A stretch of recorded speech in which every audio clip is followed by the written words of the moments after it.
met Rockefeller through a female attorney I knew who called me up one day and said, one of the Rockefellers would like to meet you. I had made a video called Mad as Hell, and he'd seen the video and wanted to meet me and knew I was running for governor of Nevada. So sure, I'd love to meet him. And I met him and I liked him, and he was a very, very smart man. And we used to talk and share ideas and thoughts.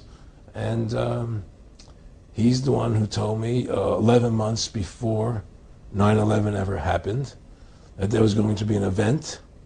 Never told me what the event was going to be, but there was going to be an event, and out of that event, we were going to invade Afghanistan to run pipelines from the Caspian Sea. We were going to invade Iraq, you know, to take over the oil fields, establish a base in the Middle East, and make it all part of the New World Order. And we'd go after Chavez in Venezuela. And sure enough, later, 9/11 happened, and I remember he was telling me how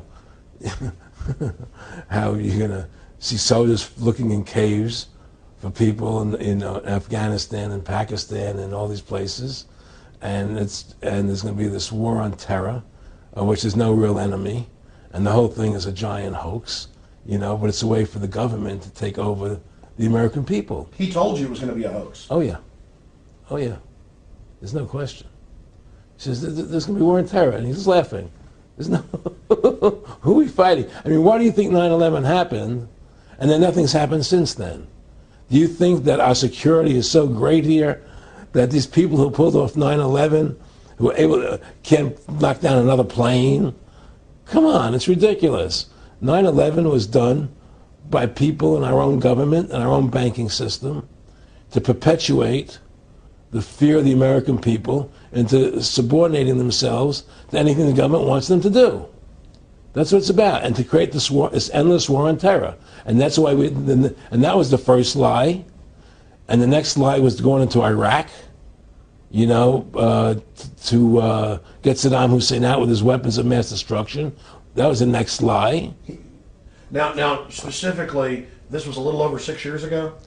This was 11 months before 9/11. Yeah. And Nick Rockefeller, who's a lawyer, he's become your friend over the previous years, and he's saying to you that there's going to be this big event, and then out of that we're going to have a war on terror, and it's just going to go on and on. Right, an endless war on terror without any real enemy.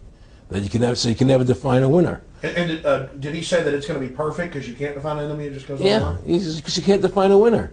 There's no one to beat, so it goes on and on forever. And they can do whatever they want. They scare the hell out of the American public. Look, this whole war on terror is a fraud. It's a farce. It's very difficult to say it out loud because people are intimidated against saying it. Because if you say it, they want to make you into a nutcase. But the truth has to come out. That's why I'm doing this interview. The fact of the matter happens to be that the whole war on terror is a fraud. It's a farce.